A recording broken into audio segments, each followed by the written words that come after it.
حضرت ادریس علیہ السلام کی دوستی ہو گئی رضوان سے. رضوان جنت کے فرشتے کا نام ہے جس کے پاس چابی ہے جنت کی, دروازے پہ بیٹھے ہوتے ہیں. رضوان اس فرشتے کا نام ہے. تو حضرت ادریس کا یارانہ تھا, وہ ملنے آتے تھے جناب ادریس علیہ السلام کو. تو ایک دن حضرت ادریس کہنے لگے تو خود تو یہاں کی سیر کر جاتا ہے, مجھے کبھی کرائی نہیں. کہا آپ بھی کر لیں. تو فرشتہ آپ کو جنت دکھانے لے گیا.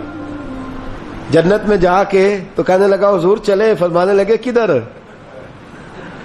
کہنے لگا واپس. فرمانے لگے میں نے جانا ہی نہیں. اس نے کہا کیوں؟ فرمانے لگے اللہ فرماتا ہے ہم فیہ خالدون, جو جنت میں آئے گا نکالا نہیں جائے گا. تو کیسے مجھے نکال سکتا ہے؟ کہنے لگے جناب آپ نے سیر کا کہا تھا. فرمایا سیر ہی ہے یہ, اس لیے کہ جنتی ساری عمر ہی سیر کریں گے, وہ سیر ہی کریں گے. سفر تو تھکا دیتا ہے بندے کو, یہ سیر ہی ہے. اب وہ فرشتے پریشان ہوئے تو رب کریم نے فرمایا وہ فرشتے تیرا اور اس کا یارانہ بھی میں نے لگوایا تھا, اور اس کو جنت کی سیر پر آنے کی خواہش بھی میں نے ہی پیدا کی تھی. اور تو کون ہوتا ہے میری بغیر اجازت دروازہ کھول سکے؟ بلوایا بھی میں نے ہی تھا. اور یہ جو میں نے کہا نا اڑ جا, یہ توفیق بھی میری ہوئی ہے. میری طلب بھی تو تیرے کرم کا صدقہ ہے.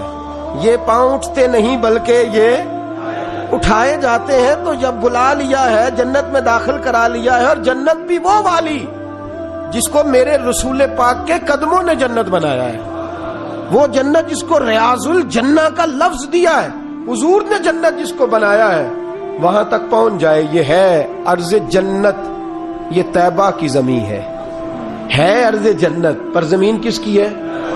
کیسا عجیب معاملہ ہے. یہ ہے ارض جنت, یہ طیبہ کی زمین ہے. جنت بھی یہیں, کیونکہ مالک جنت بھی یہیں ہے. جنت بھی یہیں, مالک جنت بھی یہیں. جنت بھی یہیں تو مالک جنت بھی. اور جتنا جنت کا اعلان میرے نبی نے فرمایا نا, سارا فرمایا ہی مدینے میں ہے.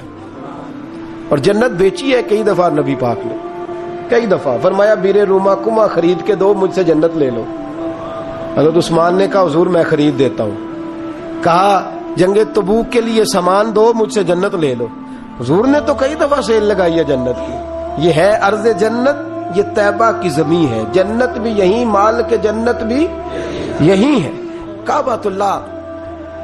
حضرت عبداللہ ابن مسعود رضی اللہ تعالیٰ عنہ فرماتے ہیں جس کو ایک تکلیف آئے نا کعبے میں, کتنی جی؟ ایک کدی تے آئی جاندی ہے نا. میرے ورگے ہمیشہ دے تھکے بندے, ایک آدھ تکلیف تو, بخار آ گیا, پیر میں درد ہونے لگ گیا, کوئی تکلیف تو آئی جاتی ہے.